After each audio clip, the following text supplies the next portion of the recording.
Capital One. And then there were two teams remaining for the last spot in the Women's College World Series. The LSU Tigers out of the SEC and the Stanford Cardinal out of the Pac-12. Game one, Friday night, LSU came to play. They said to Nyjah Kennedy, we really love your pitches. We want to shake that tree. And they did.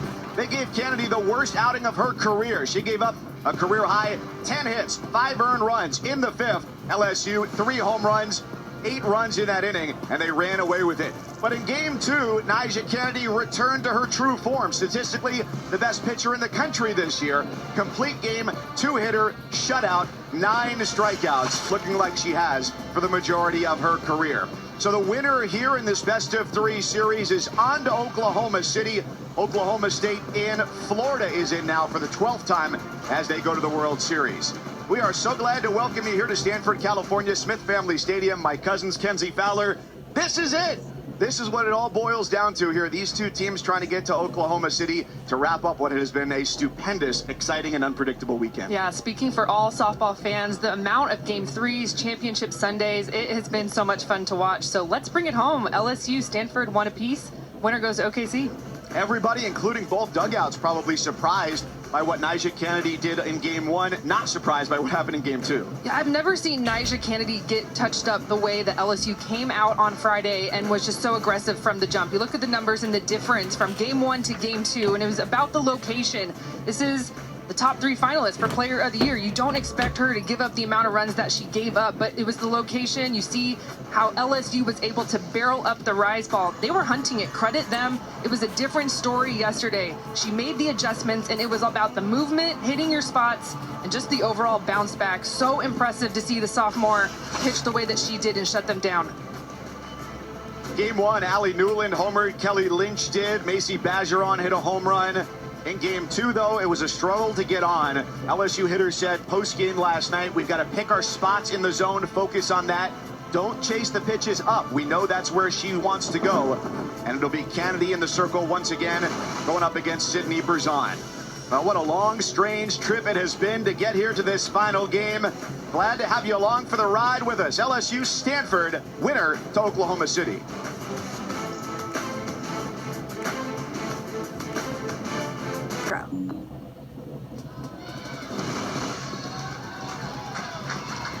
Absolutely gorgeous. 68 degrees as the sun sets here in Stanford, California. LSU and Stanford. And it's Nyjah Kennedy in the circle, the sophomore, a top 3 finalist for Player of the Year this year at the Division I level. For the first time in her career, starting 3 consecutive games for the Cardinal against the LSU starting lineup presented by Capital One. It looks similar. Mackenzie Rudity at the top, followed by Sierra Briggs, a .429 hitter during the postseason. Kelly Lynch had never hit higher than 5th in her season at LSU, and now for the 3rd straight game batting 3rd because she's hit well off of Kennedy, had faced her before. Gutierrez and Newland and Pleasance, Bergeron, Matting, and Petty.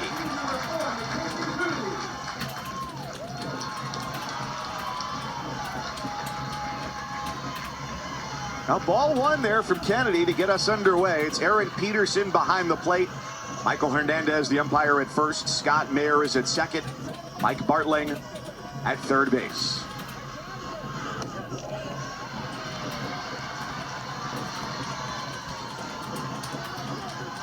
Well, first pitch was thrown and the PA was still going. That's how amped everyone is to get this game 3 moving along.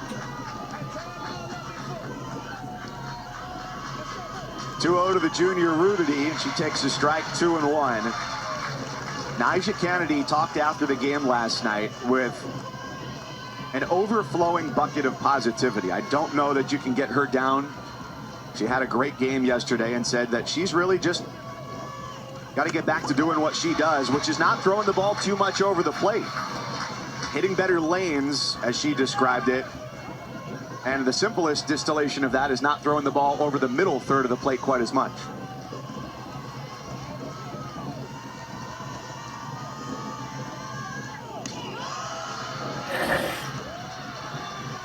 Rudity hasn't swung the bat yet. We saw her on Friday come out and just hack at the first 2 pitches against Kennedy, just being a little bit more careful as the leadoff, trying to see some pitches.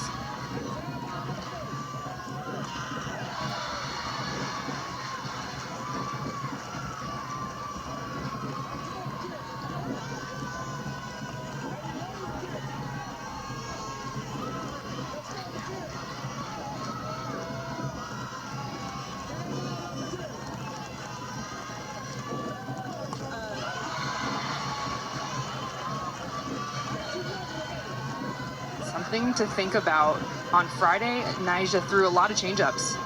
Threw them early and often. Yesterday, to my count, she only threw 3.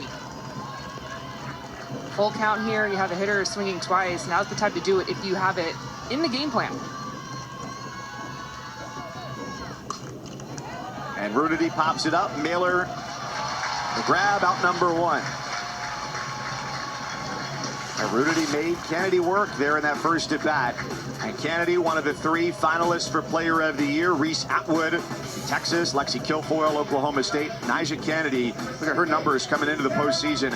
Among pitchers who came into the Super Regional round, 16 teams, she led the nation in strikeouts, average against, opponent slugging percentage, strikeout percentage, and whip.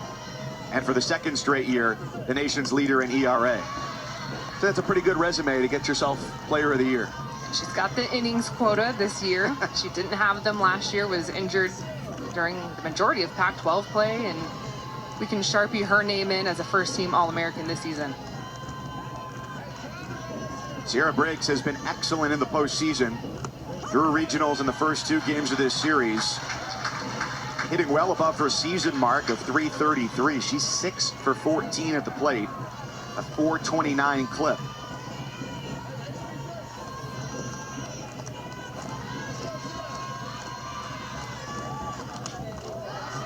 And there are contingencies on both teams tonight. Or contingents, I should say. Somebody's career is going to end tonight. And that's the difficult part of getting into the postseason for LSU. They've got 7 players whose eligibility is exhausted at the end of this year. For Stanford, it's 4. But Briggs, one of the headliners for this LSU program, looking to get back to the World Series for the first time since 2017. Missed out on supers each of the last 2 years also. And the 2-2, past Kern and into shallow center field. Sierra Briggs has her 7th postseason base hit.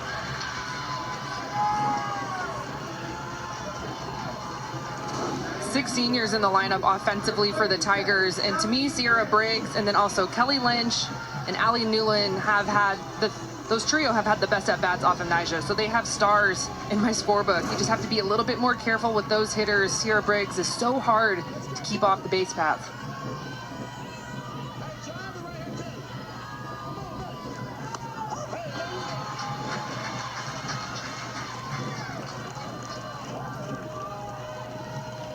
Kelly Lynch told us after the game last night, her objective is to look low in the zone. Don't chase the pitch up and out of the zone, that even if you make contact, it's probably going backwards.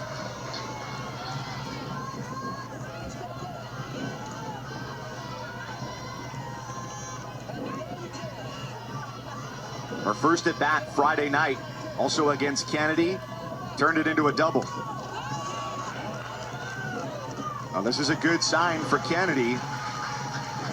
Nobody's made real solid contact, and 2 pop-outs to the left side of the infield. And what that tells me is she's hitting her corners better, because if you're not gonna get a squared up hit, it's gonna be the barrel. In tight, even the single to Briggs, it was jammed up, so definitely a point of emphasis. Cannot miss over the white. Game 3, postseason, Super Regionals. Hitters are just too elite at this level.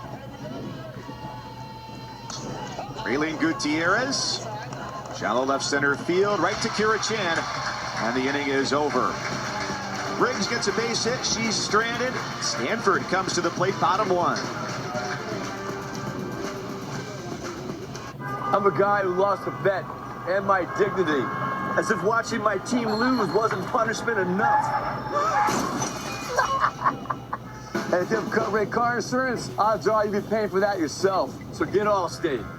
Last year, my Lemon Law lawyer helped thousands get out of their car and get their money back. One of our largest settlements was over $400,000 due to a car malfunction issue. This year, we are aiming even higher. If you have car problems with a vehicle in the following years, 2018 to 2024, and are looking for a solution, contact us at www.mylemonlawlawyer.com. When your car stops working, we start working. You pay 0. Yada yada island.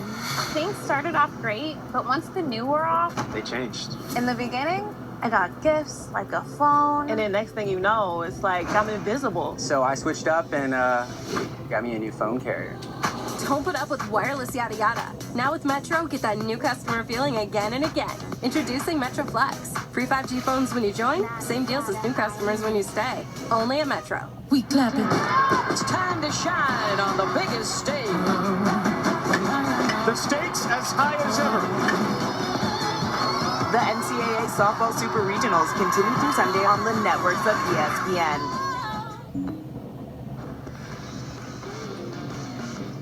Well, so much has happened since we last saw Sydney Berzon on Friday. But let's not forget, this is the ace for LSU, an All-American a season ago, one of the best in the country to do it. You look at the numbers, what she's been able to do in regionals and what she did on Friday. It was light work. It was 5 innings, 3 hits. Her team was putting up runs on runs, that run rule victory. And of course, this is who you're going to go to. Winner take all to OKC. This is the arm for LSU. And it wasn't always a comfortable lead. The final score was 11-1, but remember, it was an 8-run inning that really solidified things late for the LSU offense. The Stanford starting lineup, you always expect to see Taryn Curran at the top with this 9, brought to you by Capital One. Kira Chan came up big yesterday. She drove in Taryn Curran, an RBI double early on in that game. Ali Kaneshiro riding a 4-game hitting streak. And Emily Jones, who had hit second a lot of the season, has bumped down to 8th, 1 for 14 here in the postseason, but still 343 on the year.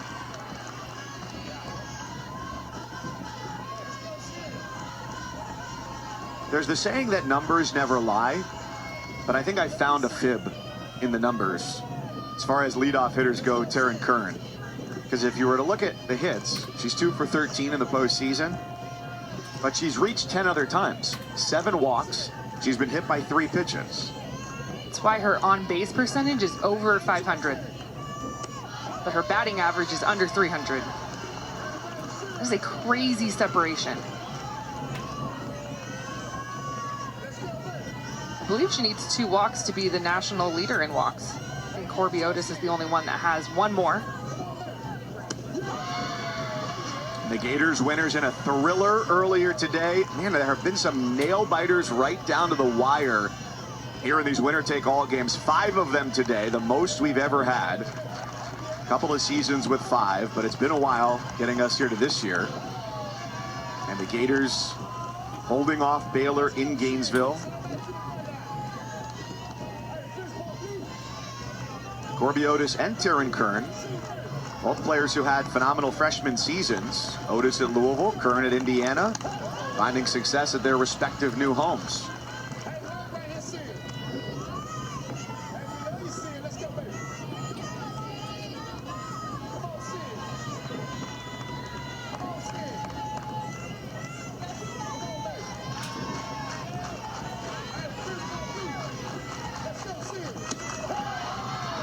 Curran takes off the plate. It's 3-2.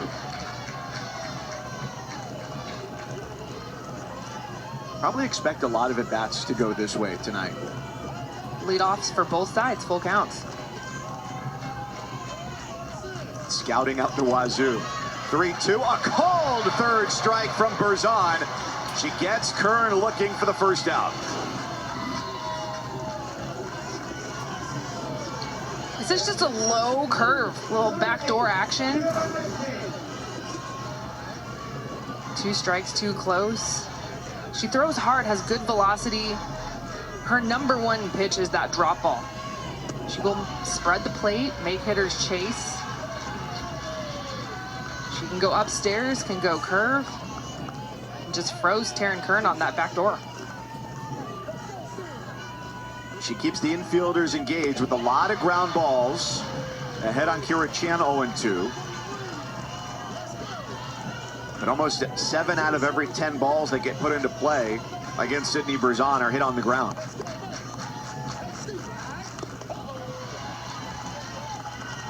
That's the drop right there. Such a luxury for a pitcher to have that many different pitches that you can go to, and if you need to face a lineup a second time, give them a completely different look. Maybe they're looking drop, so you can sneak a couple curves in.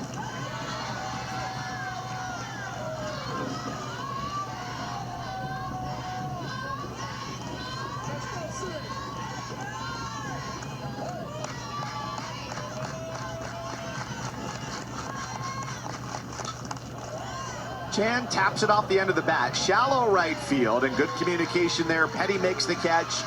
Rudity hangs back. 2 up, 2 down.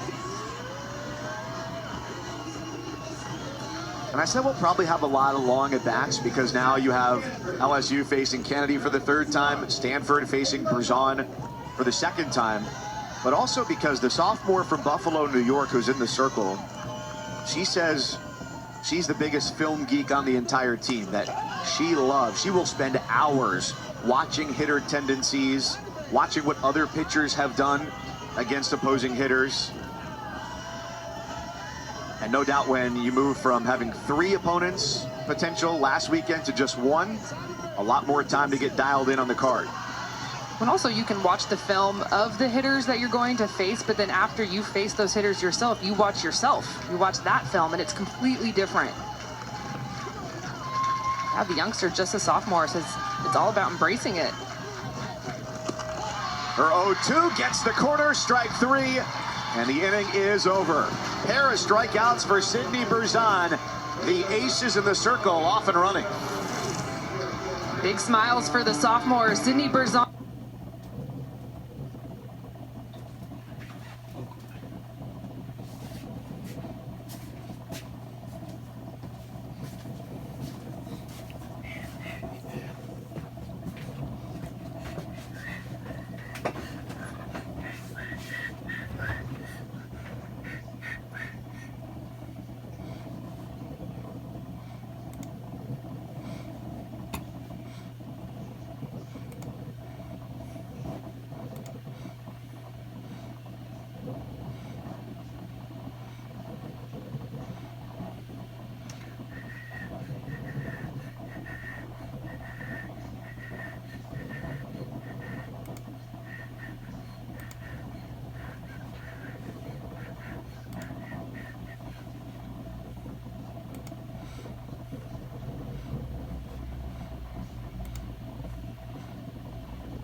Tennessee and the Tide are in the World Series for the 15th time.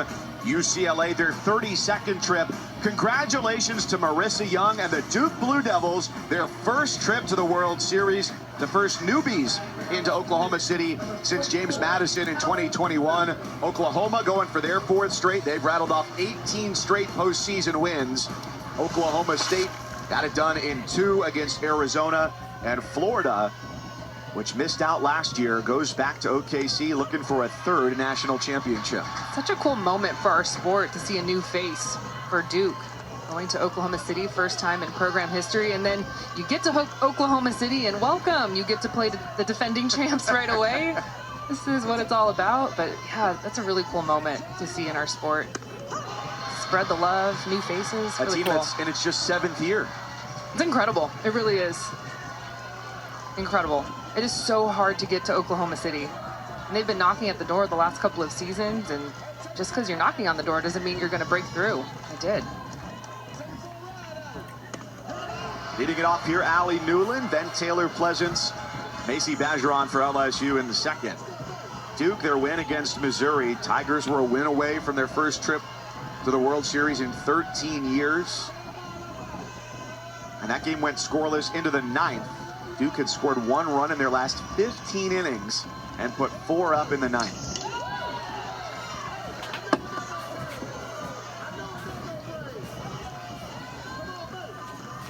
Allie Newland this weekend has not had any wasted swings. It's her MO. Get your swing off. Be committed to it. Even with 2 strikes, commit to your swing, commit to the zone.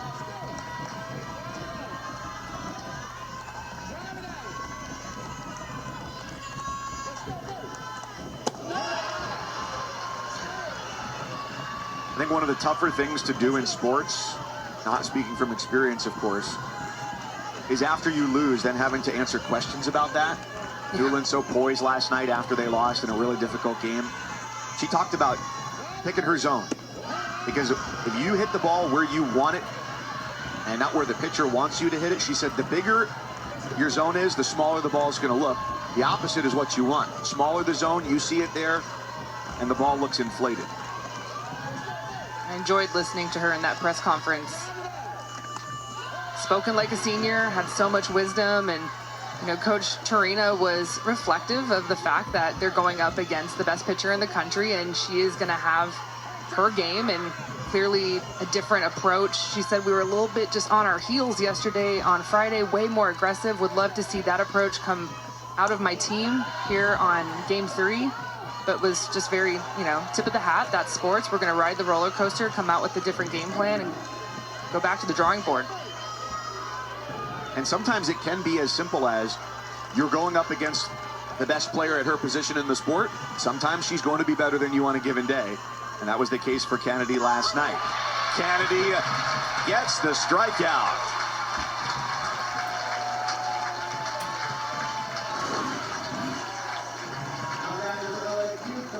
First strikeout of the day for Nyjah, the low rise.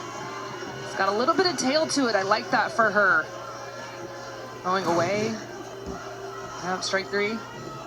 But that, one of those things you just have to tip your hat. And talking to LSU about the mindset at the plate going up against Kennedy and celebrating the little things, celebrating the foul balls, starting small, working big.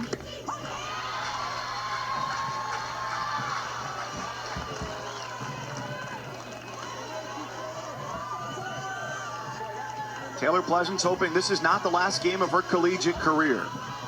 She'll be back next year as a graduate assistant. She takes inside, 1 ball and 1 strike. And got to know Nyjah Kennedy a little bit last year, along with former Stanford pitcher Elena Vaughter. They played on Team USA over in Japan. They'll be doing that again.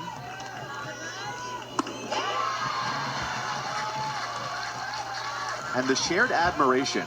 Heard it from Nyjah, heard it from Taylor. As an opposing player in different leagues, you only see those people on TV. You get a preconceived notion of what somebody's like. And they are big fans of each other. Maybe not right now, but in the long run, yes. Yeah, Taylor smiled and said, we'll say hi after. But right now, we're focused on LSU softball, and she's focused on Stanford softball. But these are 2 of the best in our sport. Taylor Pleasant is one of the best defensive shortstops in our game. Kennedy back-to-back strikeouts looking. She went outside to Newland and clips the inside against Pleasant.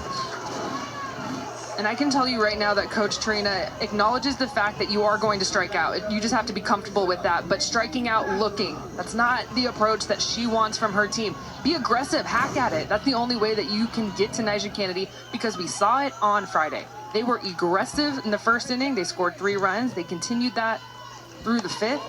And I've just seen a lot more takes early.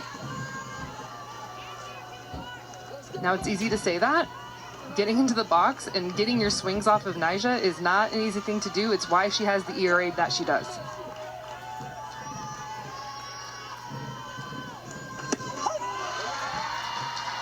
Ball and a strike to the catcher. Macy Bergeron hits 7th in the lineup.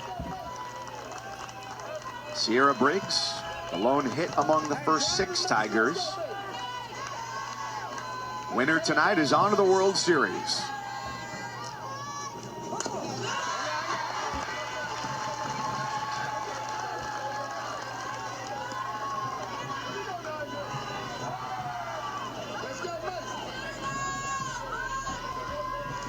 LSU 2017 was the tail end of 3 straight trips to Oklahoma City. Stanford was there just a year ago, but it had been a long wait for them too. 2001, 2004, and then not again until last year.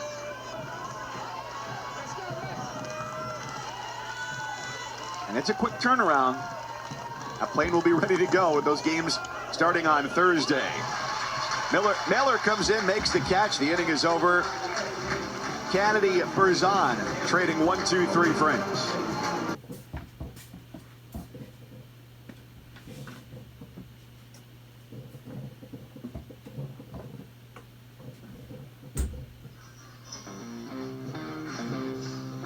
Middle third of the order due up here. Bottom 2 for Stanford. No score between LSU and the Cardinal. It's Sydney Berzon back in the circle tonight. No matter who they go with, though, they've got good options. And this is rare to have this type of depth with 3 pitchers who can give you a great game night in and night out. Raylan Chafin, 7 innings against Jackson State to open their regional. Kelly Lynch went yesterday and pitched very well. Ali Kaneshiro is out at first base. Jessica Allister has had a great challenge success rate here in the postseason, but she shows no inclination to challenge that call. So the put out is out number 1. Live, I thought safe. We'll see on the review here. I think she's out. Good call. Kelly Lynch yesterday, for what it's worth, 7 innings, 7 hits, 3 runs, struck out 3. But Sydney Berzon has been just on a different level. You go back not just the postseason, but her last 10 outings, a .82 ERA, 59 2/3, 7 earned runs. And nice to have a staff that can pick up some of your innings, so you're a little bit more fresh for this moment. Of course, you're going to attack and give it everything you have, but just a little bit more in the tank because your teammates have been able to pick you up. And you haven't had to carry the load that maybe Nigeria Kennedy has had to carry in the postseason for Stanford. That's right. Kennedy tonight starting for a 3rd straight game for the first time in her career. She hadn't started consecutive games until last weekend. What's funny, though, is you add up the pitches for Kennedy over the last 2 games, still fewer than Berzon threw in that 14-inning game in the SEC tournament. That's lifted out to right field. Kaylin Koch sends it to the wall. It's off the fence. She takes the big turn and is into second base with a 1-out double.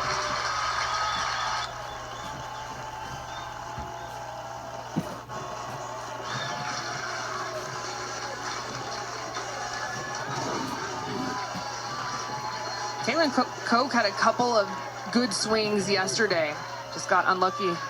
But this one, I thought it had a chance. She's watching it. It's a 2-2 count, a curveball, just a little bit up and a little bit too center cut from Berzon, and Koch is all over it. On her horse, all the way to second base. Off the top of the wall, we saw Stanford and Taryn Kern hit almost that exact same ball yesterday for a triple. Danny Hayes pinch running for Koch at second base. She's been as reliable as they come, whether with late inning defense or on the base paths. And Beth Torina has now come out onto the field and is pointing at Scott Mayer, the second base umpire. So we'll try and divine what the nature of this inquisition is from the LSU head coach.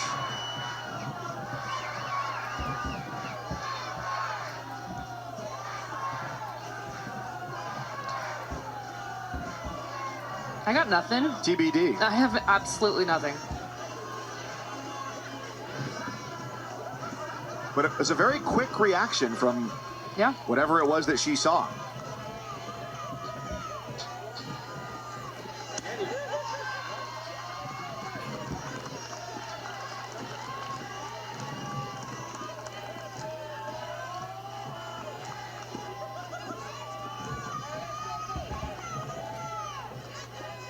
So it sets up Jade Berry.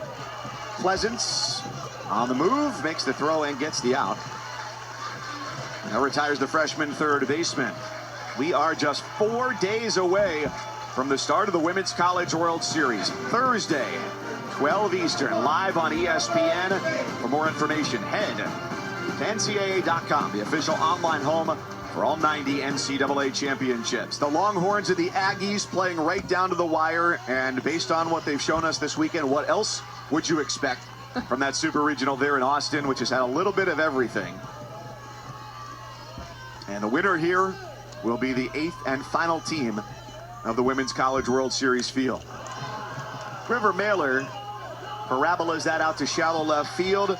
Pleasance gets both putouts for these last 2 outs. Stanford its first hit, but Hayes left on second.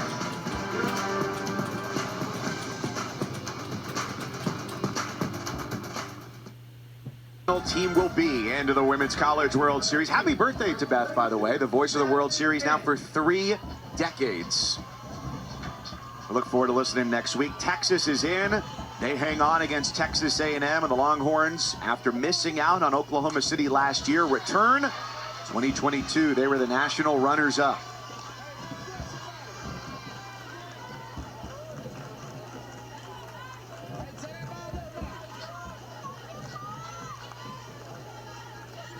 Madison Manning, the freshman, just her 18th game of the year, steps in.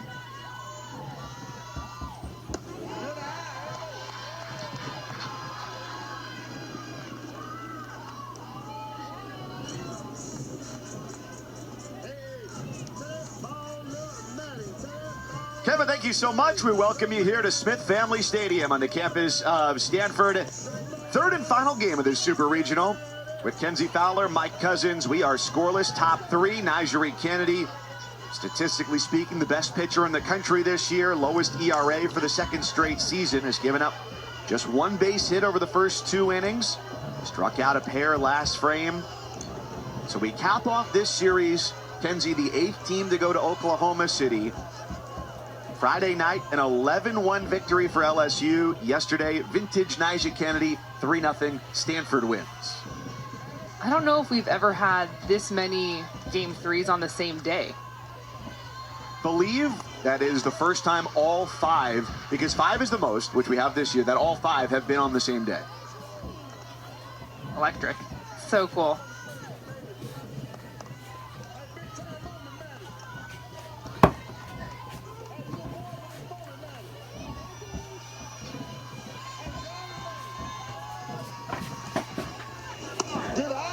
That Friday night game was a stunner, as LSU tagged Nigeri Kennedy for 10 hits, which was a career high, a career worst 5 earned runs as well, and Stanford ended up using 3 different pitchers just to get through that game. Manning holding it 2-2 and sends it over Kern's glove into right field. A great effort from Kern with full extension, and Manning has LSU's 2nd base hit, their first leadoff runner of the night. And it was right from the get-go. You could tell LSU had been so prepared coming into this series. They scored 3 in the first, hit 3 home runs as part of an 8-run 5th inning. And yesterday, Nigeri Kennedy allowed only 2 hits and struck out 9. 2 crazy storylines. The offense for LSU made hitting off of Nigeri Kennedy look easy, which it is not. He has the best ERA and the most strikeouts in the country, and LSU just came out and teed off. Nigeri was knocked out of the game, and then the bounce back. We knew she was going to have to go. Stanford has to throw her in the circle. She bounced back big time. Carly Petty in the 9 spot gets the bunt down. The throw on to first base retires Petty and moves Manning into scoring position at 2nd. I just want to shout out the at-bat from Madison Manning, the freshman. One thing that stood out to me in her at-bat is she swung first pitch, and it rewarded her. Got her swing off early, got comfortable with the foul balls, and then was able to fist something out to right field for a base hit. Just the 8th hit of her early career and only her 18th game after she got thrust into the starting lineup in late April in their series against Tennessee. High and playable for Emily Jones out there in center field. And Rudity in the leadoff spot is 0 for 2. Another element this year that is certainly different for Nigeri Kennedy is she's at the top of everybody's scouting report. Last year, she was the one that came in after teams had gotten weary, had gotten tired. could hit you with 75 miles an hour, and this year all focus is dedicated on her. Teams are preparing for one pitch and it's a rise ball versus sharing the scouting report with maybe Elena Vaughter, an All-American from last year who was all about the drop. And so it just goes to the preparation. Any team knows that when you're preparing and you get the info, okay, what does she throw? You are going to work at batting practice with a high T if it's rise ball. If it's a drop ball, you're going low T, and you're getting your swings off for 4 straight days on that exact pitch. Just look at the difference in the workload. Last season, 135. This season, already at 200 and still going. Remember, she pitched well into the World Series, went all the way to the semifinals.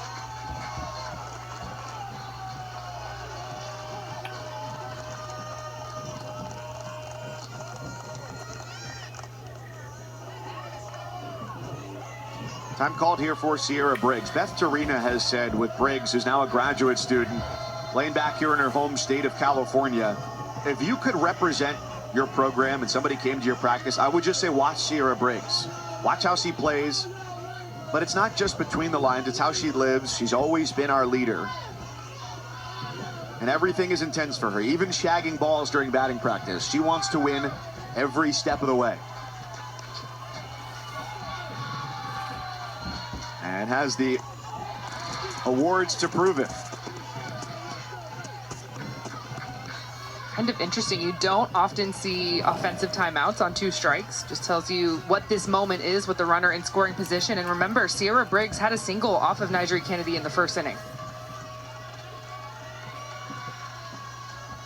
She hit it right back up the middle.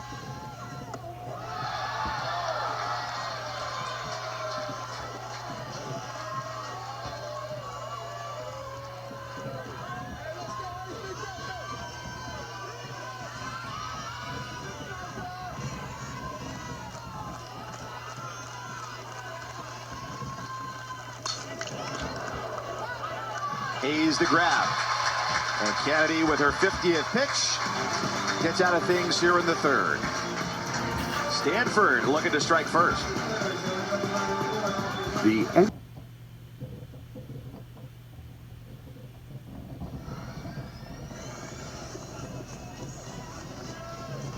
It's always more advantageous to be playing at home. Teams that win game 1 of a Super coming into this year, a perfect 50-50 split as to whether they go on to the World Series. Texas and Alabama this year lost game 1. They're into the field of 8 for the World Series. But if we're going to learn anything as we go along here throughout these 7 innings tonight, for Texas, for Alabama, that last out, that 21st one, does not come easily. Just the 7th inning alone. Those last 3 outs, man. Texas wins 6-5, and Alabama wins 4-1, but for Tennessee, you couldn't have drawn it up any better than bases loaded and Kiki Malloy at the plate. And that's what they had to end the game, with a ground down to short to send the Crimson Tide back to Oklahoma City for the 15th time. And under Patrick Murphy, they have been the masters after losing game 1.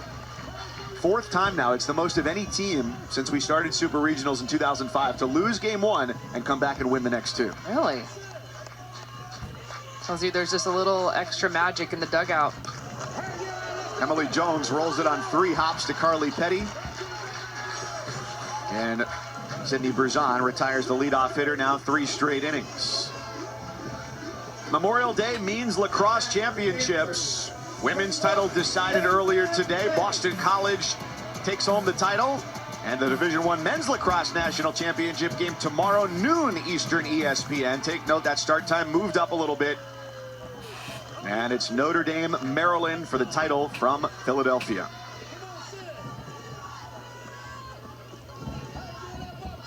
Last Stanford hitter to come to the plate here is Caitlin Lim.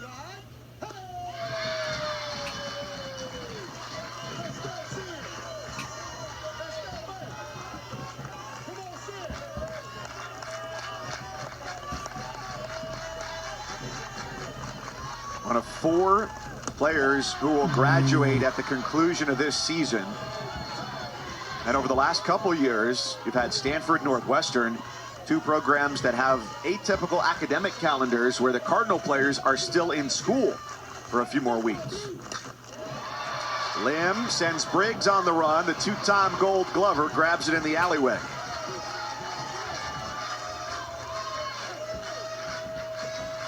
She just has an elite first step. We go to the top of the fourth. We'll hear from Beth Tarina. It is a little bit warmer here today, but the jacket, a little bit of a superstition thing for her, because this has far and away been the warmest day of the weekend. Game time temperatures over the last 2 days, below 60 degrees to start. And if you're a hitter, great. If you're a pitcher, maybe not as much. No wind blowing in today either.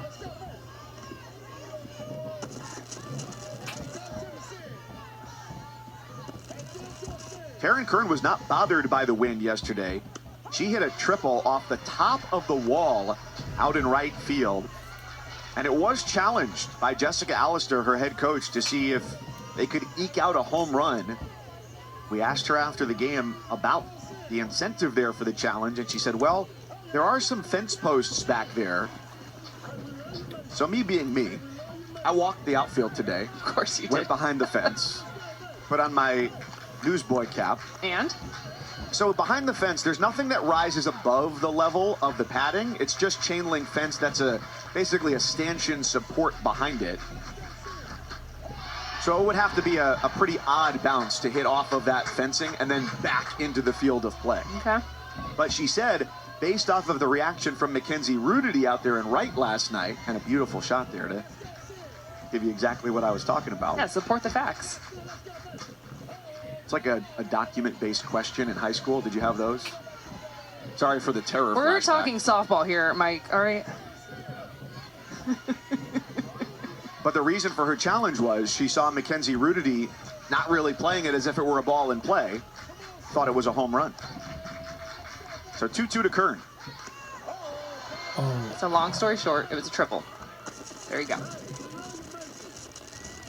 We're here for the elucidation of the audience, give you the full story.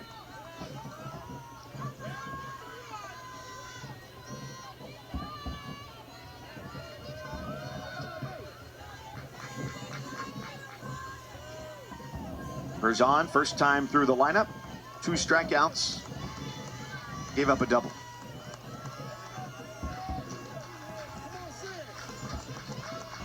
Both coaches thought before the start of the series, going into game 1, first run might win it. And that's what it feels like tonight here in the bottom of the third.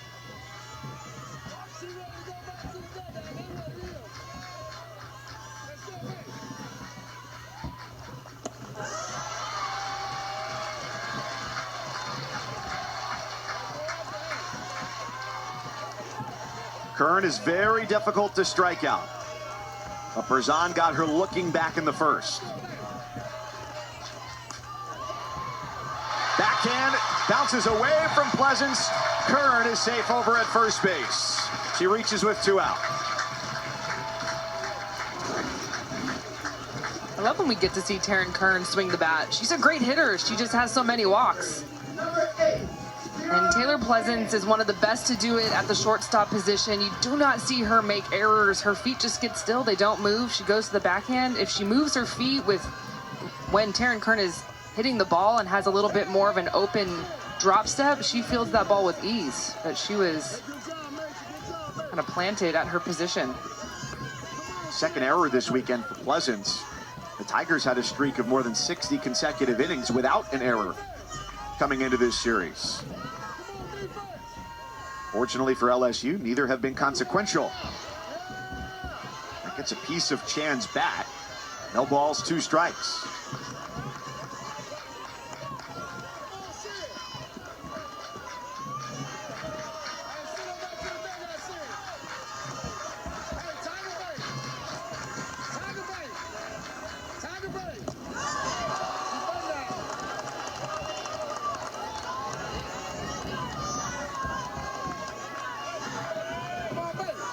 Jan was asked about her RBI double yesterday to bring home Taryn Kern.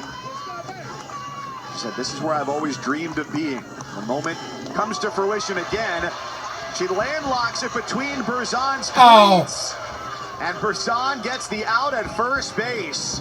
Pinballing around from arch to arch. And the out at first ends the inning. Scoreless after 3. LSU head coach Beth Torina hops on headset with us when we come back. The new coach of the Clippers, Doc Rivers. People act like it's wrong to want fame. I'm your owner. You're not my owner. Are you stupid or something? Don't bring black people to my games. That can't be true. What? No. It's the tape. It's out. People have a misapprehension of who I am. Don't you agree? FX's Clipped. Streaming June 4th. Only on Hulu. Okay, when you turn around, you're going to see someone. You have a turkey and cheese. Let's imagine that LL Cool J has a bubble around him. Do we want to be inside? There are some situations that young homeowners turning into their parents just can't handle. Yep, there he is. There's my nephew. Now, I got a video of him playing piano. That's not how you take a selfie. Progressive can't save you from becoming your parents, but we can save you money when you bundle home and auto with us. 3, 2, 1. We don't need a countdown. Just take the picture. Want to get the most out of one sheet? Grab Bounty. Bounty is made to be stronger and more absorbent. So while ordinary brands can't hold up, one sheet of Bounty keeps working even when wet.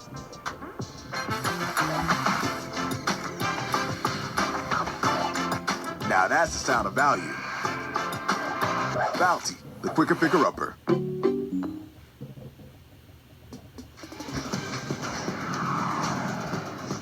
You're watching the NCAA Softball Super Regionals presented by Capital One. Here on the farm at Stanford, scoreless in this winner-take-all Game 3, LSU and Stanford. Tigers head coach Beth Torina joins us now. Beth, last night after the game, you felt like in Game 2, your team came out on your heels a little bit. Of course, there are some nights you're facing Nyjah Kennedy. She'll be at her best. How do you feel about the start here through 3 innings? Yeah, I like where we're at today. I think we're more aggressive. I think we're attacking more. So I like the way our offense is swinging. And, you know, any night against her is going to be a tough one. She's one of the best in the game, one of the best we've had, you know. So I think any night against her is going to be tough. We just have to stay tough in battle. First, Coach, is Sydney okay after taking that off of the leg? She's fine. Okay, great. And then going into today with the scouting report and how much she loves to watch film, is there a different game plan day 2 or for her facing the same lineup in Stanford? I think she has so many weapons, so many tools, so many speeds. She can do so many things. I think she can be really just fluid throughout a game. You know, she's so special in that she's got so many different things. We're lucky to have somebody like that. There aren't many around that can do all the things she can do. So I think she's able to just be fluid and change throughout the game as need be. So never know what you're going to get. We appreciate you, Beth. Thank you. Thank you. Softball in life, like a box of chocolates.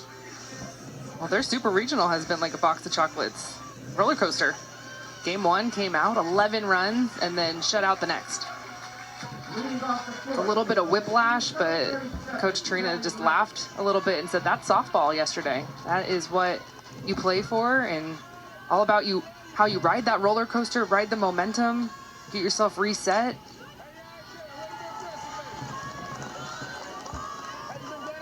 When life looks like Easy Street, there is danger at the door, though, because somebody is going to get on the board here in this game.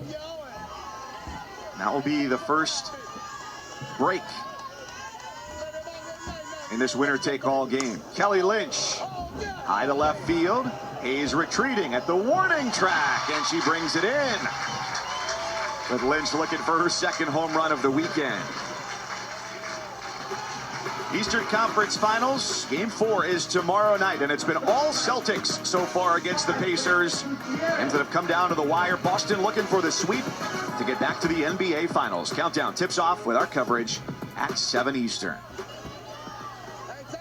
Indy 500 today, pushed back because of some rain. Didn't stop the festivities, that's for sure. One out now for Raylene Gutierrez.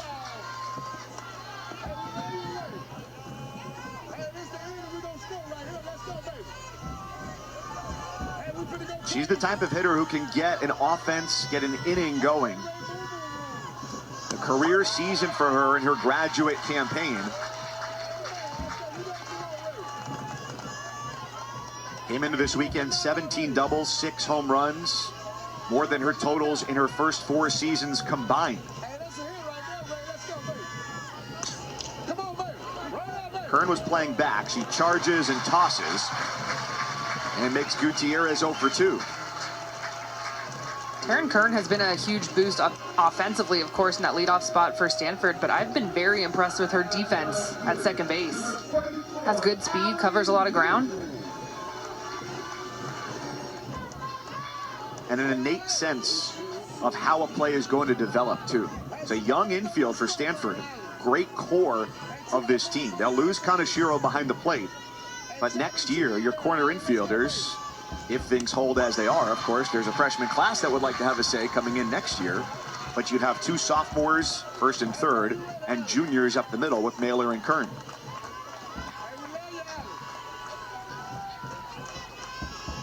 Allie Newland struck out looking back in the second inning. And on the flip side for LSU, it is one of the most senior-heavy teams that you'll find. 6 in the lineup offensively. Newland among those with Lynch, who started the inning, Gutierrez, Taylor Pleasance, Harley Petty, and Sierra Briggs. Gapper left center field, Hayes on the run. Kennedy gets her second 1-2-3 inning of the night.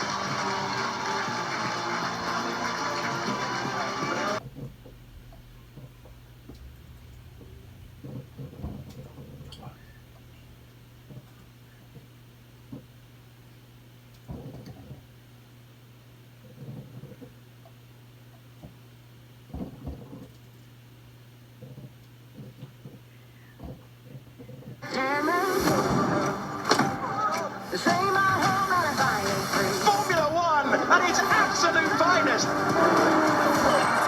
This is Formula One. Starting Thursday, the Women's College World Series gets underway. Alabama will meet UCLA. The Bruins on a 13-game winning streak, 12 titles, most all time. Duke, their first appearance, going up against the 3-time consecutive winners, Oklahoma. The winner of this game gets Texas, the #1 overall seed, and Oklahoma State, casual 5th straight trip to the World Series. The only active streak longer is Oklahoma. I feel like Danielle and Jess and Michelle and Beth and Courtney, I feel like their games were last week. You know what I mean? The games earlier today were last week, I think. Yeah, those first 2 series that got started on Thursday wrapped up in 2 days, and everything that's transpired since then is a month's worth of highlights and nail-biting action. Shout out to the squads watching at home. I guess that's fair. They had the earlier prep for Thursday, quicker turnaround, so you get rewarded to watch all of the games, so I'll say it's fair. Ava Gall shoots that foul down the right field line. She's up for the second time. 3-4-5 in the order. The only base hit of the night coming from batter number 3 of the inning, Kaylin Koch.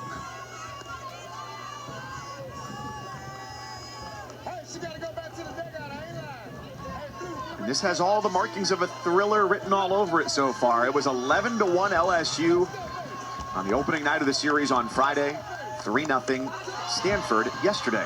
Yeah, this game reminds me of what I was watching earlier between Duke and Missouri. Just pitchers duel, going at it. A couple of opportunities, but this is what you're going to expect when you have 2 All-Americans getting after it. Sydney Berzon, All-American a season ago. Ezri Kennedy will be an All-American this season. Pleasance takes the low hop and delivers on target to Gutierrez. There have been some challenging balls hit Taylor Pleasant's way here through just 3 1/3. Yeah, both of these pitchers only have 2 strikeouts apiece. So day 3, you're going to expect more balls put in play. You just got to make sure that you're square on your location, so that way when they are put in play, they're at the right spots in the defense. Taylor Pleasant's fielding that ball nicely. In a game like this, where offense is at a premium for pitchers, you'd imagine it feels like sometimes your shadow's the only one that walks beside you. Although with the sun down now. Isn't that a Green Day lyric? You only got a couple of shadows. Oh, Bay Area band. Are they? Yeah. I feel like I should know that. Demerit Kenzie. I've been here so long, I should know everything about the Bay Area. I need to be better. You should just be spouting off Grateful Dead at this point. Kaneshiro waves and misses. Third strikeout for Brazan. And her first strikeout since the first inning. Off speed, curve. You can see just a little bit out in front, Kaneshiro, but the spin is so true. She spins it as well as anybody. No walks. Love to see that from your pitchers. Just 3 hits in the ballgame. Kaylin Koch re-entering here. Danny Hayes had come in as a pinch runner after Koch's double in the second and played left field. So Koch back to the plate as she has authored the only base hit of the night for the Card. And top 5, we will check in with Jessica Allister, trying to get her team to the World Series in back-to-back years.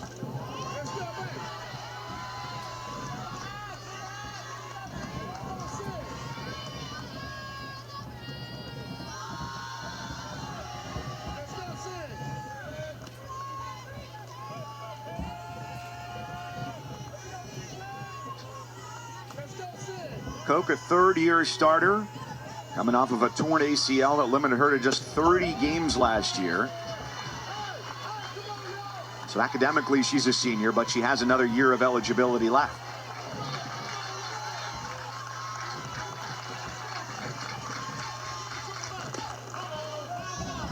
Fouled that off herself in the batter's box.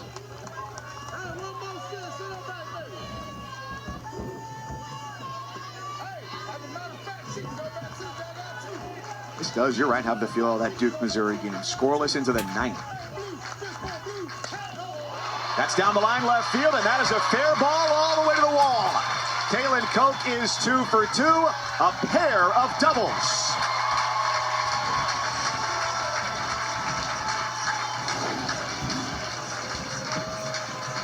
She's been it for the Stanford offense today. First, the double was to the right side of the field off the wall. And that tells me that she is locked in. When you are hitting the ball square on each side of the field off of Sydney Brazan, who's spinning it as good as anyone can do it, she's seeing the ball deep, just so patient. But can anyone pick up what she's been putting down? And Jade Berry has now seen 2 pitchers in this game. Went after the first one her first time up, grounded out to short. I was just going to say, the other good contact was from Jade Berry. Her ground out to Taylor Pleasance, it was up the middle, it was hit sharply. Taylor Pleasance is just Taylor Pleasance, so she scooped it up solidly, but it was a good contact off the bat of the freshman. Grounder right side and through for a base hit. Koch is around third, and the throw to the plate in plenty of time. She is out by a couple of steps. And Jessica Allister is coming over now for a conversation with Aaron Peterson, the home plate umpire. Stanford has been on the wrong side of a call like this year with an obstruction call. But I think in this case, this might fall under the section of clearly out at home. Well, remember, Kaylin Koch was pinch ran for in her last at-bat when she had that double, so Coach Allister doesn't want to take her out of the lineup again, and you have to send her. You just have to. There's going to be only so many opportunities with this pitcher's duel that we're seeing. You just never know. It has to be a clean throw home. It has to be a clean tag. Looks like we're going to have a review. My guess is that Coach Allister could be challenging obstruction at home plate. That's the only thing I can think of, but she was out by like 3 steps. Right, and so on the obstruction checklist, one of the items that the umpires are told to look at is that if in the umpire's judgment the runner would have been clearly out, any obstruction is ignored. I don't know that this meets any of the prongs of the test there too, because you have Bajaran coming over. She's moving into position to field a ball that she could only get by moving into that position. We'll even just freeze it. When she catches the ball, Kaylin Koch is not even in the frame. So she's out. I get it, though. I get it. This is a pitcher's duel. How many times are you going to have a play at the plate? I understand the challenge. I really do. Oh, 100%. And it's a very quick call. I think we know what it'll be. Call on the field, upheld, and the inning is over. So Berry came through with the single, 2 outs. No doubt green lighter, but LSU gets the out, and we're on to the fifth. 1 zeros in the score column. Stanford and LSU with the winner onto the Women's College World Series. It's our pleasure to welcome in Jessica Allister, the head coach of Stanford. Your hitters saw Sydney Brazon game 1 on Friday night. What kind of adjustments did you all discuss coming here into game 3? Yeah, I think we know that she's going to mix speeds pretty well, and that we're going to need to do a good job of getting the ball up in the zone and letting our barrel work through it. And I think we're doing a pretty good job of that. I think we're getting a lot of barrels to ball, and we just need to string them together and have them find a couple holes. But I think we're doing a pretty good job offensively. Coach, after Friday, Nyjah said that she took it personally. What did that mean for you to hear that from her and bounce back the way that she did yesterday? Yeah, I mean, I don't know that her saying she took it personally means anything to me. I think one of Nyjah's wonderful traits about herself is that she's always going to look in the mirror first, and she's always going to figure out how she can be better. And it's not common, and it's awesome. So no hesitation giving her the ball. And she's doing a great job out there. Jessica, we appreciate the time. Thanks. Thank you.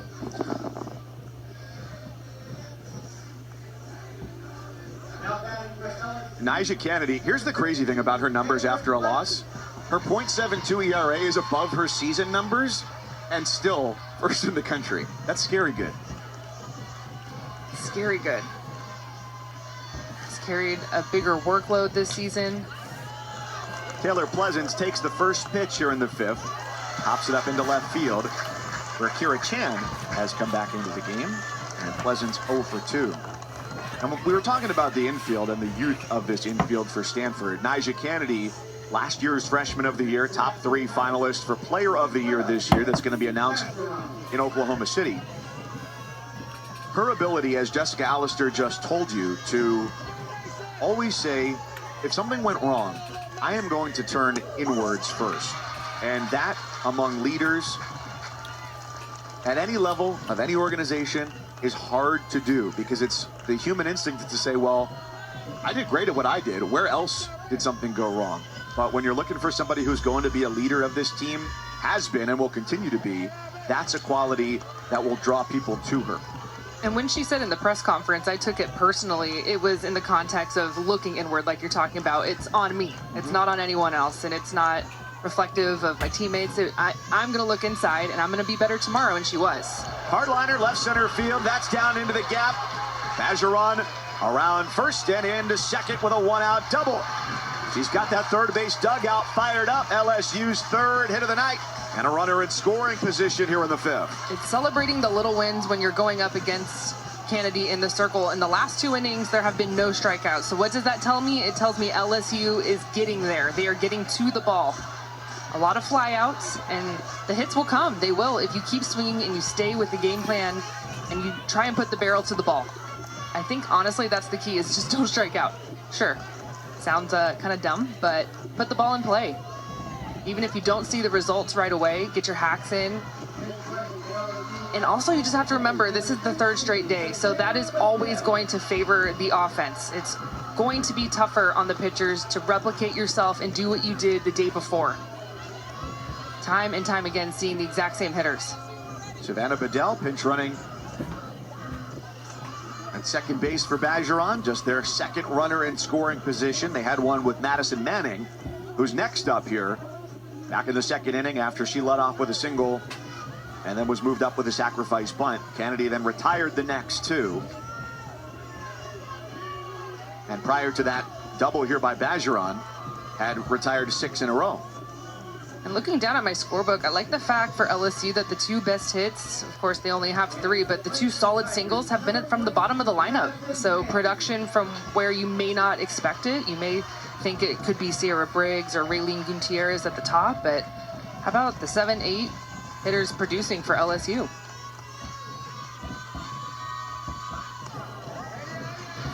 And this is definitely a vote of confidence from Beth Torina here, and the freshman Madison Manning. They pinch hit for her at times, but she got her 8th hit of her career last time up, and certainly that precedent helping her get another at bat.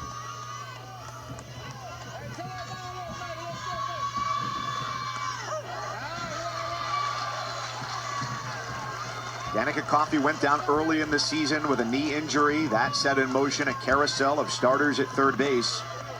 And it's Madison Manning, her defense, that helped win her that job, but her offense keeping her going tonight. She fouls it away 1-2. I like the swing, I do. She's on time, just missed it a little bit underneath. It's a big moment for a freshman who has really only been playing, well, the last month. The Louisiana native down 1-2.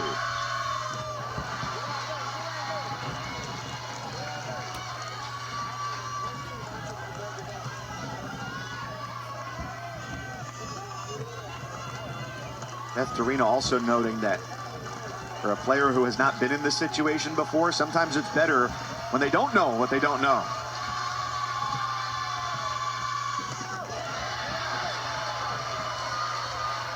That's an elite take. So to me, just a foul ball and then that take, those are little wins. And it turns into confidence in the dugout. If you see your freshman doing this up at the plate, okay, feed me, pass the bat. Kennedy's third full count. Kaneshiro runs out of room. It'll stay 3-2.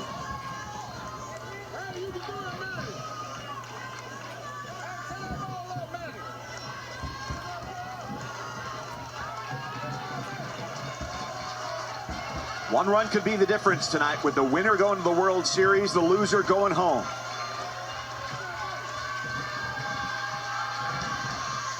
Upstairs, ball 4. And what a plate appearance there from Manning.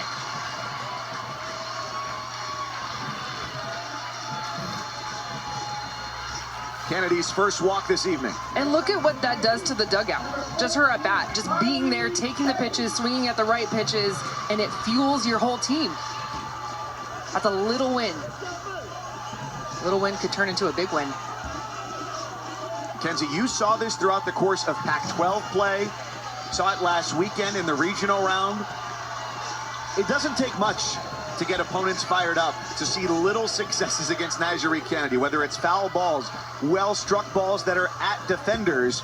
They know that the little moments can mean big things. Reagan Krause, the #2 pitcher on this Stanford roster, has now started warming up at the bullpen down the right field line.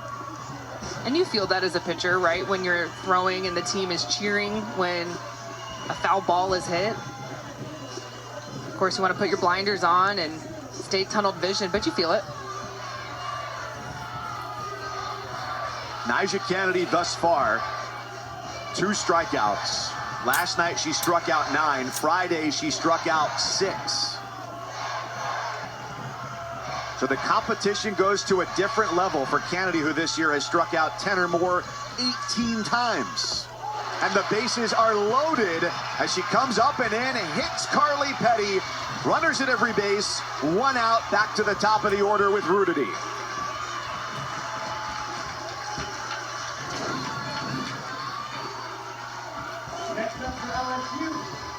Kennedy trying to go inside.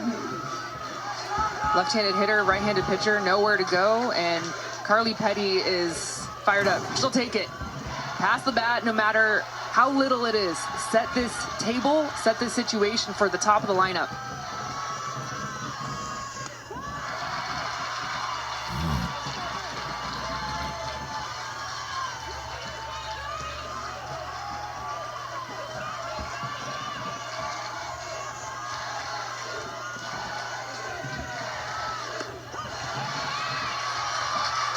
LSU is the road team, but it certainly doesn't feel like it at moments with the purple and gold contingent that has filled at least half of this ballpark.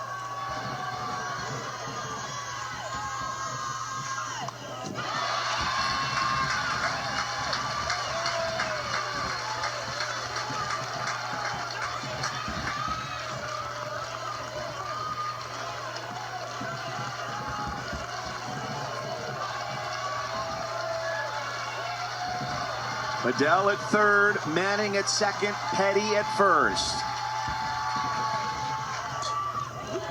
Out to left field, the outfielders were playing in. Chan makes the catch. Her throw to the plate. Kaneshiro's tag, and it's an inning-ending double play. Immediately, LSU calls for a replay review, claiming obstruction. So this will get looked at, but for the moment, a gem from Chan to Kaneshiro to get out of the inning. Back-to-back plays at the plate. This game is on the edge. Chan back in left after we saw Danny Hayes out there. Cannon home, a little bit offline, but how about the effort and the athleticism from Ali Kaneshiro behind the plate? She's going to where the ball is taking her. It's taking her to her left. She goes to get it, and then she makes it a diving effort to get the out at home. That's so athletic. So where's the obstruction? I don't see it. Just like I didn't see obstruction on the other side. She's making the play, and that's what's the rule's all about. You have to let the catcher make the play. She made the play. She would have to be guilty of blocking the leading edge of home, denying Bedell the opportunity to slide in without altering her path to the plate. And like you said, doesn't appear to be the case there. It's a fifth-year senior.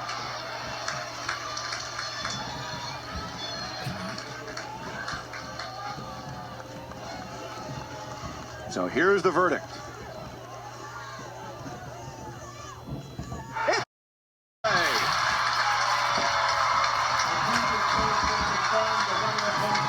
And the tension only elevates for the 8th and final spot in the World Series.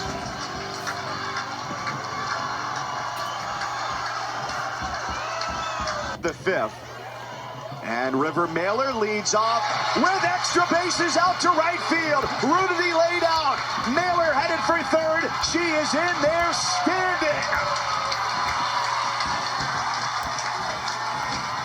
And Stanford threatens again. I feel like River Mailer just goes off adrenaline. She has all the feels when the moment defense carries into the offense. We saw it yesterday. She did the exact same thing. A big moment happened defensively. What does she do? She leads off with a triple. She has so much speed out of the box. Laying it out, Mackenzie Rudity gets past her. And Stanford finds themselves 60 feet away from the first game, or the first run of the game.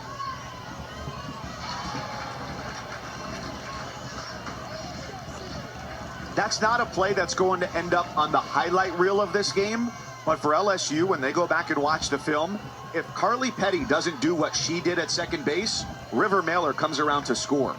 Carly Petty, the second baseman, ran out and tracked that ball down. And now it's back to Petty. Her throw to the plate. And Mailer is safe. Stanford leads 1-0. I think this is going to be challenged again. How many plays at the plate are we going to have? 3 so far. This is happening so quickly, and it just tells me that Coach Tarina and Coach Alistair know what kind of game we are having right now. They've got to go. Take the chance.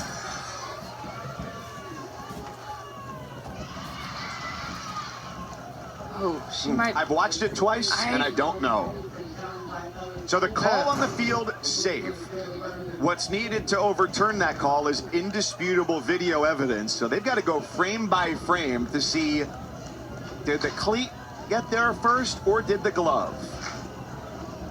I just want to also acknowledge this is phenomenal softball, what we are watching.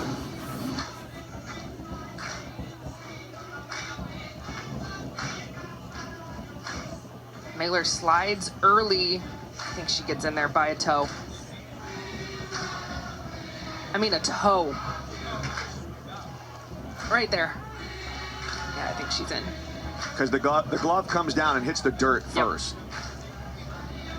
And also where it tags her, it's more up the body versus where her foot is.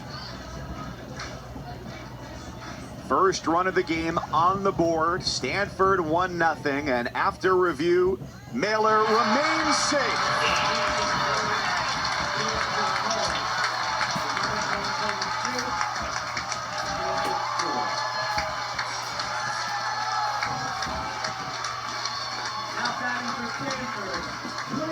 Not only are they the home team, but history on their side, scoring first.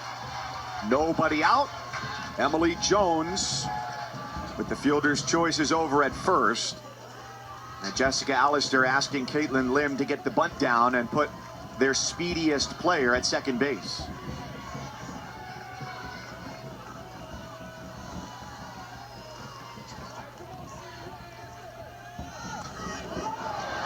Infield, it was in. Outfield was back. 3 straight reaches for the Card here in the bottom of the 5th. Triple fielder's choice and a single from hitters 7, 8, and 9. NBA Eastern Conference Finals tomorrow night. It's Game 4 as the Celtics look to put it away against the Pacers. Tip-off 8 Eastern, 5 Pacific on ESPN. Countdown tips off our coverage at 7 Eastern. Now, postseason everywhere you look. College baseball selection show tomorrow. NBA Finals rapidly approaching.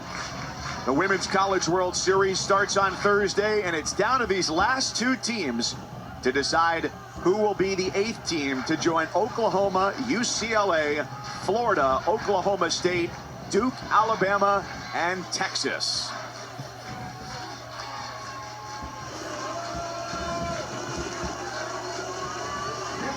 For Stanford, number 99, Taryn Kern.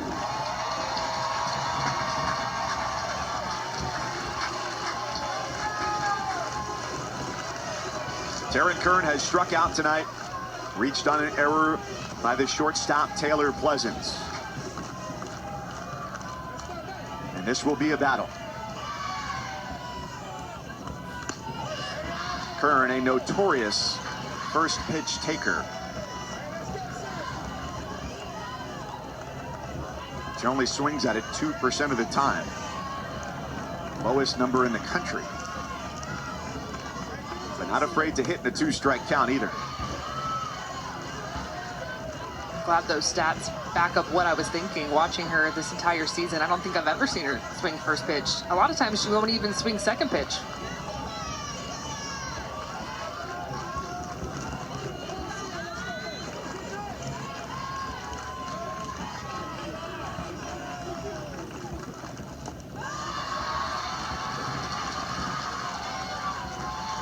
Transfer from Indiana, second-team All-American in 2023, Big Ten Player and Freshman of the Year.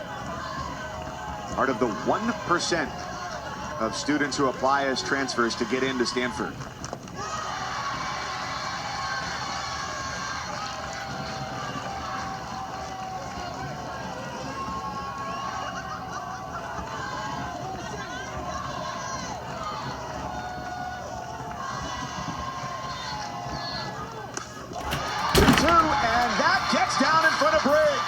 Jessica Allister put up a stop sign, and instead it's an out at the plate.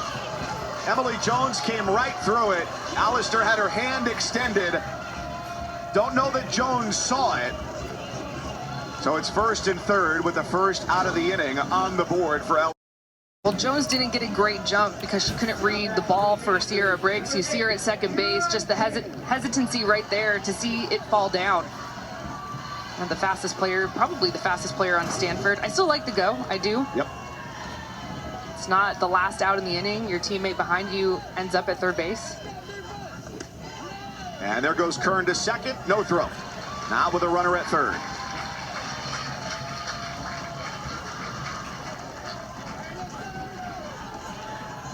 For those keeping track, play at the plate number 4. Okay, thank you. I've already lost count, so great. 0-1, over to Gutierrez. She thought about it, she throws home, and she gets the out at the plate on Lim, and Jessica Allister says she was safe. So the replay review team is keeping busy here late into the night.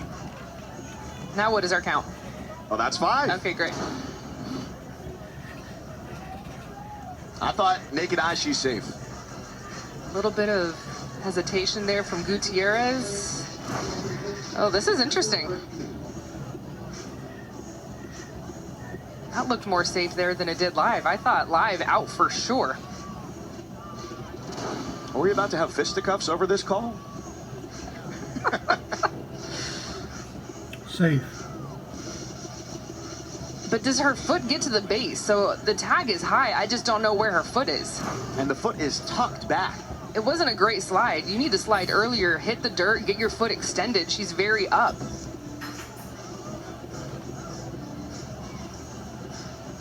And the window for making a tag got shortened because Gutierrez got caught up thinking, okay, do I go to first here? Do I have a play at the plate? Jessica Allister certainly has her mind made up on that play. Yeah, she just watched the video on the board. Would give Stanford a 2-0 lead.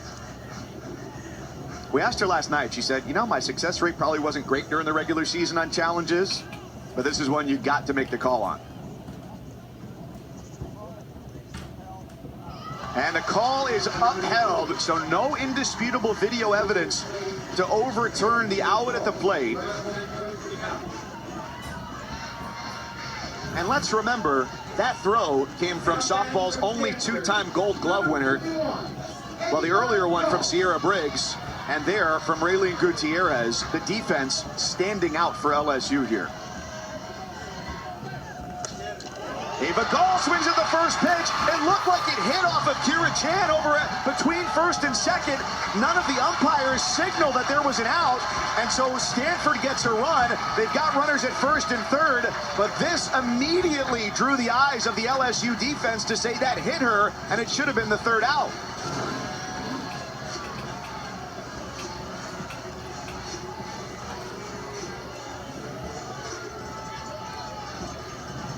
So now the umpires are converging to determine whether that ball hit Chan, navigating her way from first to second base. Runner's going to go on contact with 2 out, but also if it hits her, it's out number 3. The reaction was weird from Chan. I didn't see it hit her, but the reaction was weird. And the ball looks like it takes a slight change of trajectory toward the right field line. I think it did hit her. I think it got the back of her calf. And Beth Torina is going to make her voice heard. And if I don't know, I'm always going to look to the reaction to the players. And it was just for a brief moment where Kira Chan kind of stopped running. And that tells me ball hit her. Beth Torina has been issued a warning.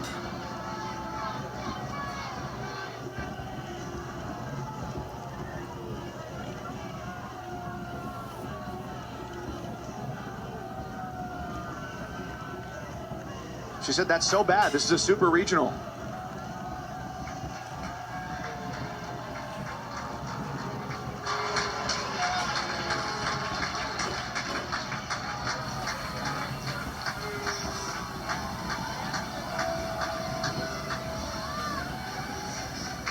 Now batting for Stanford, number 4, Ali. So they can't challenge. First and third, Stanford brings home the run on what appears to be the third out of the inning. Instead, it continues for the cleanup hitter, Ali Kaneshiro.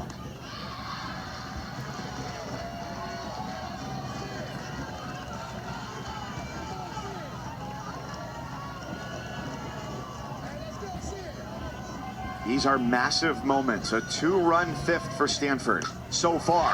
Now make it 3. Kaneshiro comes through with an RBI single.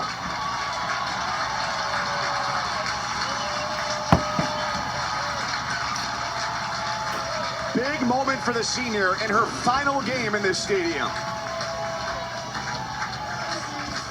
Goes down to get the drop ball. It's not an easy pitch to hit. She's able to get underneath it as well and lift it up. Just enough. A little rally with 2 outs.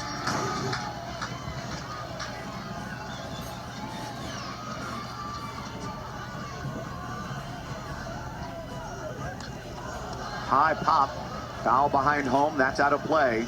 Start to wonder too here in this situation, Kenzie. This is the ace in the circle for LSU. But if you, as a coach, think that the other team has got a read down on her, when do you start to think about making that change? And also maybe just switch up the momentum. She can always re-enter if things get dicey. There's still game to play, 2 more innings. And I really look down to my scorebook, and I think LSU offensively is having good at-bats against Nigeria Kennedy. Game is not over at all, but how long do you let this inning and the momentum continue to roll?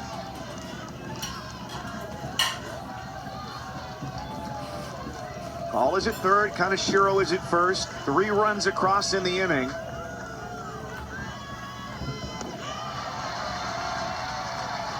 Two balls, 1 strike on Kaylin Koch, who's 2 for 2 with 2 doubles. If you were to make the move, I would have made it going into this at-bat against Kaylin Koch, who has 2 sharply hit doubles off of Berzon.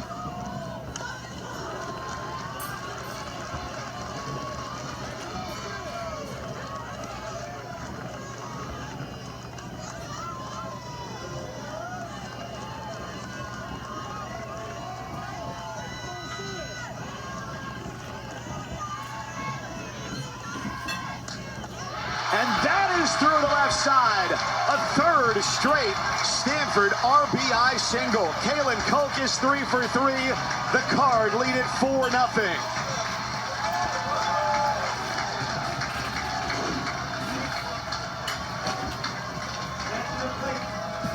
This inning all started with first pitch swinging River Mailer the triple. And then just continuing to pass the bat. Kaylin Koch, though, she's my offensive MVP. She's the one that has kept the hope alive offensively for Stanford. Hey, this is possible to go up there and hit Sydney Berzon, one of the best pitchers in the SEC.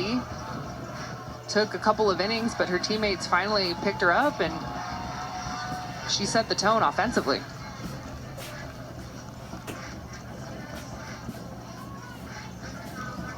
So the limit reached here for Sydney Berzon in this game, thus far anyhow, as LSU makes the pitching change with the 9th batter of the be the junior Raylan Chafin. 4 across for Stanford, 2 on, 2 out, bottom 5.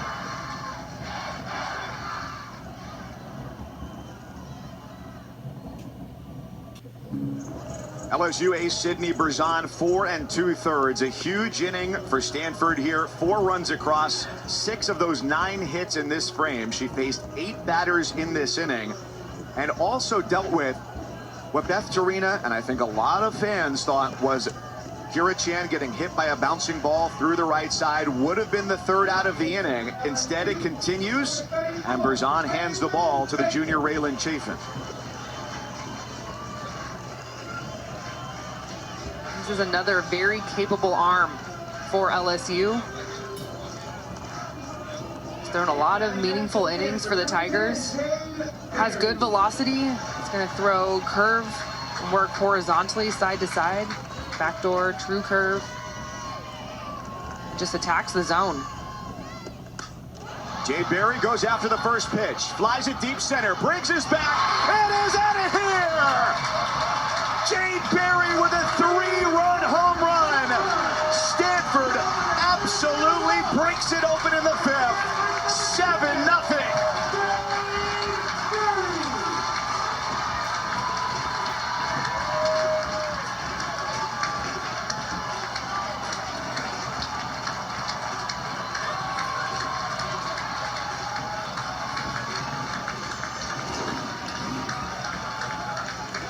Do you know how hard it is to do to be on time to a new pitcher you have not seen this entire weekend?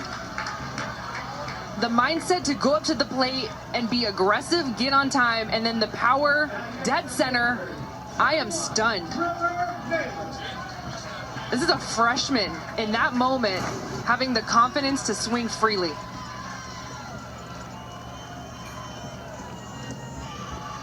Really, she's just doing what she's done all night. That was her 3rd at bat. She swung at the first pitch in every at bat. That one just a lot better than the first 2. 7th home run of her freshman campaign. And this inning all started with River Mailer, who's at the plate now, a triple down the right field line. Sends it the other way, and that's a foul ball. 1 ball and 1 strike.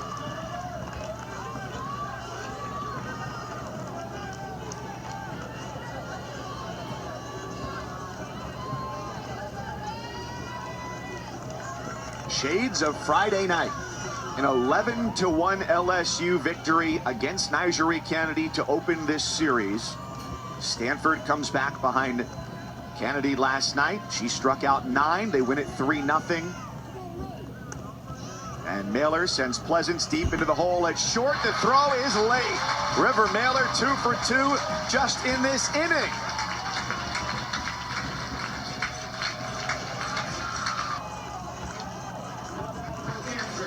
Number 18, Emily Jones. Nigeria Kennedy is going to have to go re-warm up if she hasn't already.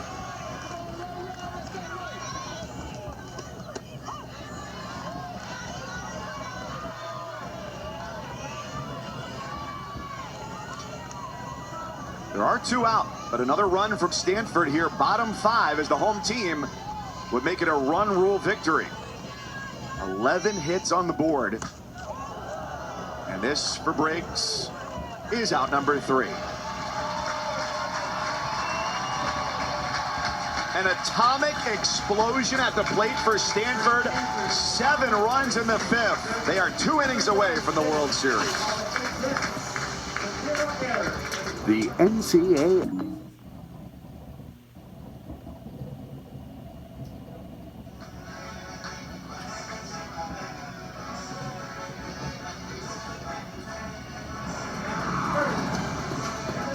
Welcome back to the NCAA Softball Super Regionals presented by Capital One. Sheer entropy in the bottom of the 5th inning.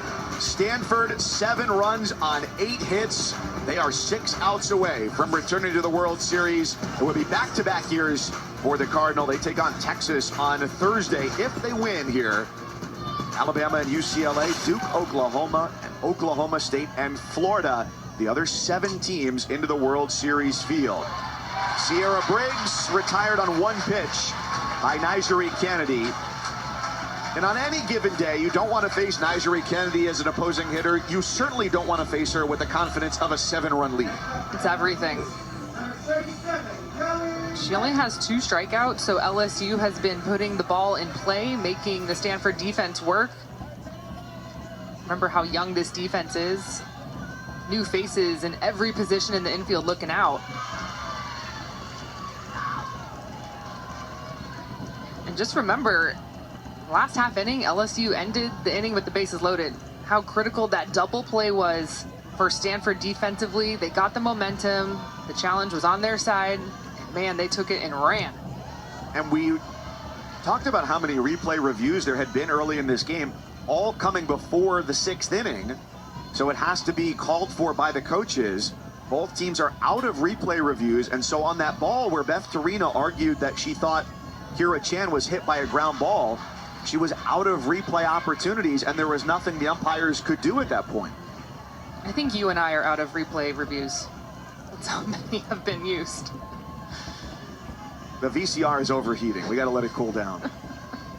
Adjust the tracking.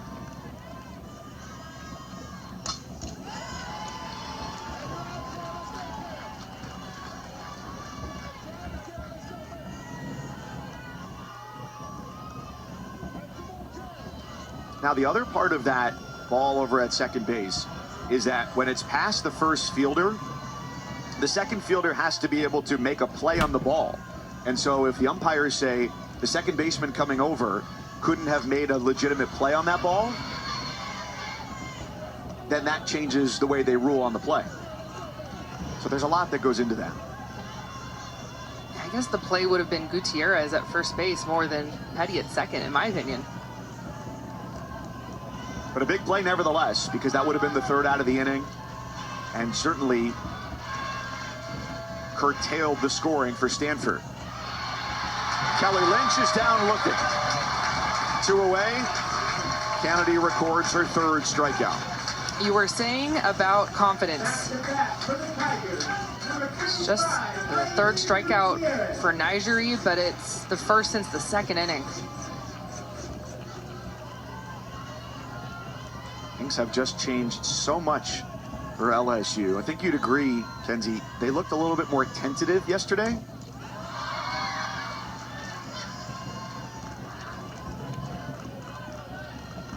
as Kennedy got back to form.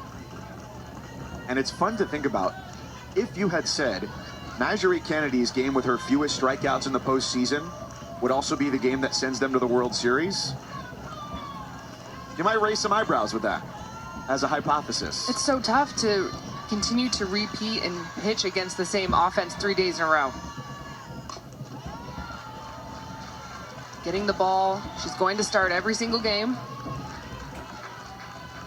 It's that cat and mouse. We're watching film. Okay, well, I'm watching film as well. What's the execution? What's the plan? Do all that pre-game work, but then you have to go out and do it and execute it and have the guts. That was up and in, but off the bat. So just a foul ball from Gutierrez, 0-2.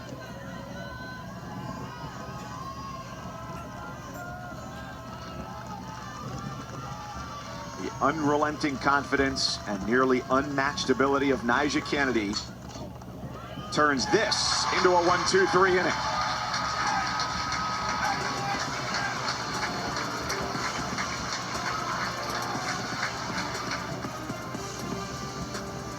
A wind blowing, and the third season of AUX starts June 10th on the ESPN family of networks, including Jocelyn Allo, part of the circuit. Don't miss a minute. Everything gets underway the 10th of June here in Stanford, California. One spot left in the Women's College World Series.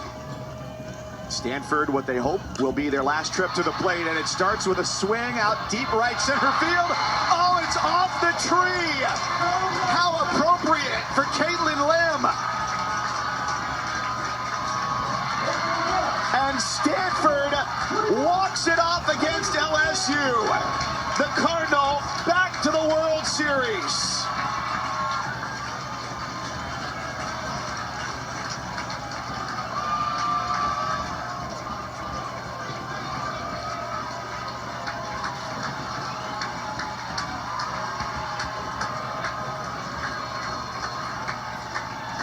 And that's the Stanford Super Regional win.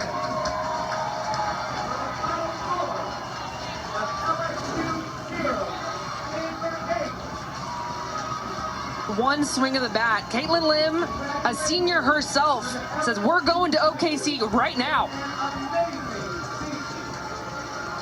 This was a close game. This really was a close game until the fifth inning when everything just turned on its head for Stanford offensively. You look down the lineup, every single person contributed to get Stanford and punch their ticket to Oklahoma City. What a weird game, but what a way for it to end. 2001, 2004, 2023, and now 2024 for the Stanford Cardinal in the World Series. Our Capital One rewarding performance tonight is when everything changed in the fifth inning. River Mailer leads off with a triple, and it's just chaos from there. 7 runs, 8 hits. They knock Sydney Berzon out of the game, and it really put things away. It just happened so quickly, and they just kept going. The 3-run home run, of course, from Jade Berry was the exclamation point in that fifth inning, but contributions from every single hitter in that inning to make it 7-0 at the time, and then the one swing of the bat from Caitlin Lim, a walk-off run rule. Stanford going to OKC. That's our last team. They're in. The schedule is set for Thursday, ESPN all day. A 7-player senior class for LSU. Petty, Pleasance, Carson, Lynch, Newland, Gutierrez, and Briggs. Phenomenal careers all that end here tonight in Stanford, California. 8-0 is our final score. Stanford, how about that? The number 8 seed, 8 runs on the board, 8th into the World Series. We say so long. Thanks for watching. See you Thursday.